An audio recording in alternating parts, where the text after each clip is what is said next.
Gun park వేదికగా హరీష్ రావు విసిరిన సవాల్కు satirical counter ఇచ్చారు సీఎం రేవంత్ రెడ్డి. అసలు హరీష్ రావు ఏమన్నారు, రేవంత్ కౌంటర్ ఏంటో ఇప్పుడు చూద్దాం. దేవుళ్ళని కూడా వదలకుండా ఆయన ప్రమాణాలు చేసి ఈ రాష్ట్ర ప్రజల్ని మళ్ళీ ఒకసారి మోసపుచ్చాలని ప్రయత్నం చేస్తా ఉన్నారు.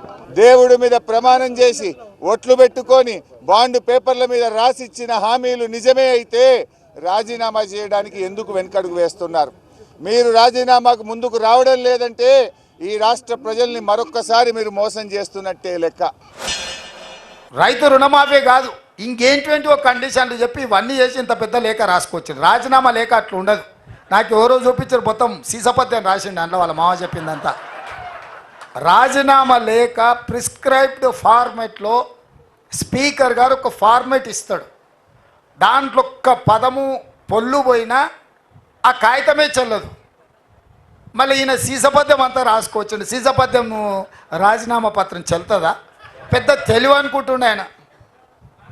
తాటి చెట్టు లెక్క పెరుగుతే కాదు నాయన, మోకాళ్ళలో కాదు అరికాళ్ళకు పోయినట్టు నీ తెలివితేటలు హరీష్ రావు. ఇప్పుడు కూడా నేను చెప్తున్నా హరీష్ రావు, నీ సవాల్ను స్పష్టంగా మేము స్వీకరిస్తున్నాం. 15 ఆగస్టు లోపల 2 లక్షల రూపాయల రుణమాఫీ చేస్తా, నీ రాజీనామా రెడీగా పెట్టుకో.